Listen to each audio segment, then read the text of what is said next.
My name is Gisela Bouvier and I'm a registered dietitian nutritionist and owner of Mindfully Intuitive Nutrition, which is a nutrition consultation company focused on helping others through mindful and intuitive eating. Today I wanted to talk to you all because I recently read an article on a popular women's magazine stating that intuitive eating is not for everyone. And let me explain that a little bit more. First of all, what is intuitive eating? Intuitive eating is about nurturing yourself and understanding what your body's needs are and honoring it with the food that it desires.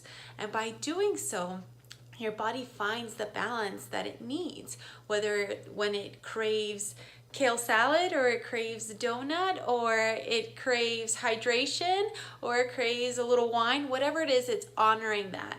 And a lot of people think, well, intuitive eating is not for someone, for not the everyday person, because what if you have certain health goals or diseases or whatever it may be?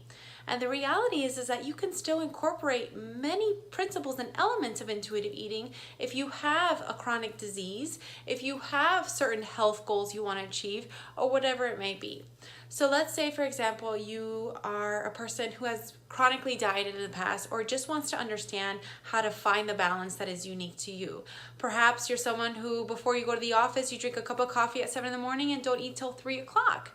Well, there's signals that your body's telling you about being intuitive and saying, hey, I need nutrition, and you're not honoring that. Or somebody who's been a chronic dieter and following rules of ways to eating instead of letting their bodies decide what it needs. And so in that circumstance, intuitive eating is, hey, let's find that balance that works for you. And we first apply mindful eating principles, which is like paying attention to what you're eating, staying away from distraction, ensuring that you're taking the time to enjoy the taste and texture and making food a sensory experience, and also honoring your hunger and fullness. And in turn, then this starts to apply with intuitive eating and actually nurturing the foods that you desire.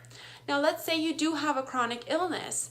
A chronic illness doesn't stop you from being an intuitive eater. For example, if you're someone with diabetes and you need to regulate your sugar levels, you can definitely still do that by having intuitive eating principles around, I don't even like to say your diet, but your nutrition approach or your intake.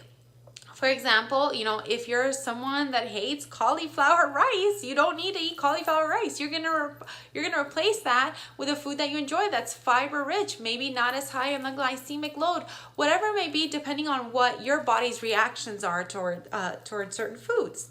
Same thing, let's say if you have IBS or any gut issues, that maybe some foods will cause discomfort and bloating.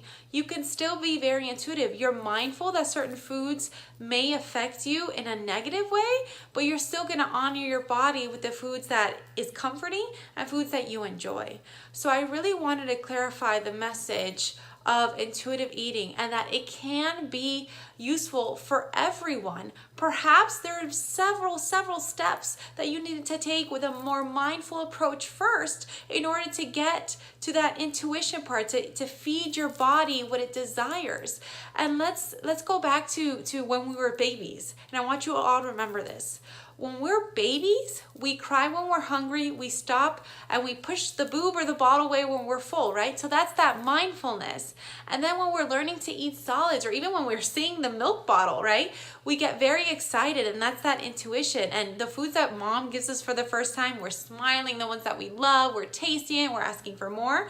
And what happens with the ones that we don't like? We spit in mom's face, right? Or whatever parent is around.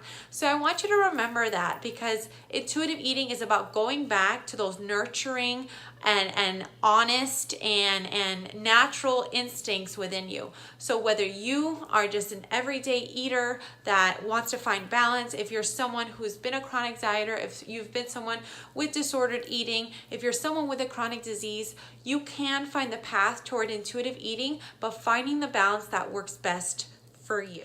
And if you have more questions around this topic on intuitive eating, don't hesitate to send me an email at gisela@mindfullyintuitivenutrition.com or send me a message on Instagram at Corporate Nutritionist. Would love to engage in this conversation because intuitive eating is really important. It really is about finding the balance and the freedom that works for you. I'll chat with you guys soon.